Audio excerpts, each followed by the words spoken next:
Praise the Lord. ஒவ்வொரு வாரமும் ஞாயிறு மாலை 6 மணிக்கெல்லாம் வெளுத்து போன ஜீன்ஸ் பேண்டும் பழைய டீ-ஷர்ட்டும் சாதாரண செருப்பும் போட்டு ஒரு பெண் ஆலயத்தில் உள்ள எல்லா நாற்காலிகளையும் துடைத்து மேடையில் உள்ள பூக்களையெல்லாம் சரி செய்து கொண்டிருந்தார். இவர் கடந்த 6 வருடங்களாக ஒரு வாரம் கூட தவறாமல் இதை செய்து கொண்டிருந்தார். ஒரு நாள் அந்த ஆலயத்திற்கு தன்னுடைய பென்ஸ் காரில் சிறந்த உடை அணிந்த வாலிபர் ஒருவர் சற்று சீக்கிரமாகவே வந்திருந்தார். ஒரு நாற்காலியில் அமர்ந்து இந்த பெண் ஆலயத்தில் செய்யும் வேலையை உற்று நோக்கி கொண்டிருந்தார். பார்ப்பதற்கு நன்றாக இருக்கும் இந்த பெண் பழைய உடை அணிந்து தலைக்கு முக்காடிட்டு எத்தனை உண்மையாய் கர்த்தருக்காக வேலை செய்கிறார் என்று வியந்தவராய், பாவம், இவர் ஒருவேளை பள்ளி படிப்பை தொடர முடியாதவரோ, கஷ்டப்படுகிறவராக இருக்கலாம் என்று சிந்தித்துக் கொண்டிருந்தார். ஒருவேளை இவரை பார்க்கவும் இவருக்கு உதவி செய்யவுமே என்னை இத்தனை சீக்கிரம் கர்த்தர் இங்கு அழைத்து வந்தாரோ என்று யோசித்தவராக தன்னுடைய பென்ஸ் காரை நோக்கி நடக்க ஆரம்பித்தார். காருக்கு சென்று 2 $50 நோட்டுகளை எடுத்துக்கொண்டு ஆலயம் நோக்கி நடக்க ஆரம்பித்தார். அந்த பெண்ணும் தன்னுடைய வேலையை முழுமையாக முடித்துவிட்டு புறப்பட ஆயத்தமாகிக் கொண்டிருந்தார். இவர் நேரே அந்த பெண்ணிடம் சென்று அவர் செய்யும் இந்த வேலையை வெகுவாக பாராட்டிவிட்டு அவருக்கு தான் கொண்டு வந்த $100 கொடுக்க முயன்றார். அவரும் மிக மரியாதையோடு அதை வாங்க மறுத்தார். பின்னர் இவர் அதை அந்த பெண்ணின் கையில் திணிக்க முயன்றார். ஆனாலும் அந்த பெண் அதை வாங்க மறுத்தார். இவரோ அவரை விடுவதாக இல்லை. கர்த்தர் உங்களுக்கு உதவி செய்யவே என்னை இத்தனை சீக்கிரம் அனுப்பியதாக உணர்ந்தேன்.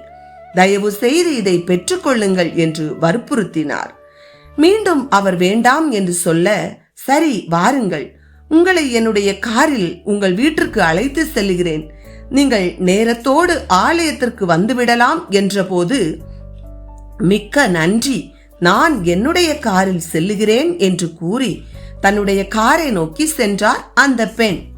ஒரு புதிய BMW காரில் வந்திருந்தார் அந்த பெண். அதை பார்த்தவுடன் தன்னுடைய பென்ஸ் கார் ஒன்றுமே இல்லை என்று உணர்ந்தவராய் வாயடைத்து நின்றார்.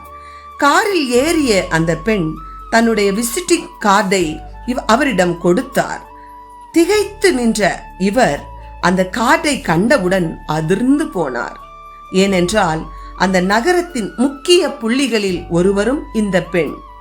ஆம், அந்த பெண்மணி காரில் அமர்ந்தபடி இவரை நோக்கி, கர்த்தர் என்னுடைய நிலைமையை மாற்ற உங்களை அனுப்பவில்லை, ஒருவேளை நீங்கள் தாழ்மையை கற்றுக்கொள்ள உங்களை அனுப்பியிருப்பார் என்று சொல்லிவிட்டு தன் காரில் ஏறி சென்று விட்டார். ஆம், கர்த்தர் அந்த சகோதரனை அழைத்து வந்தது அவர் உணர்வடைவதற்காகவே.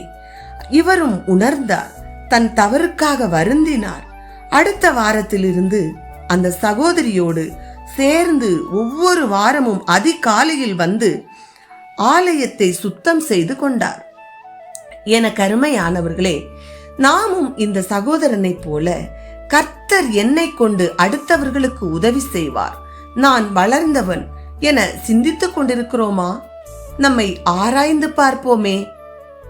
ஒவ்வொரு நாளும், ஏசப்பா, இன்று என்னை எப்படி நடத்த சித்தமாயிருக்கிறீர், என்னை முற்றிலும் ஒப்பு கொடுக்கிறேன் என்று ஒப்பு கொடுப்போமா?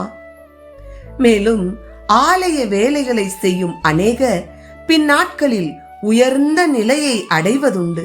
இதை கண்கூடாக காண முடியும். எனவே கர்த்தருக்கு முன்பாக நம்மை தாழ்த்துவோம், அவர் நம்மை உயர்த்துவார். கர்த்தர் தாமே நம்மை ஆசீர்வதிப்பாராக. ஆமேன்.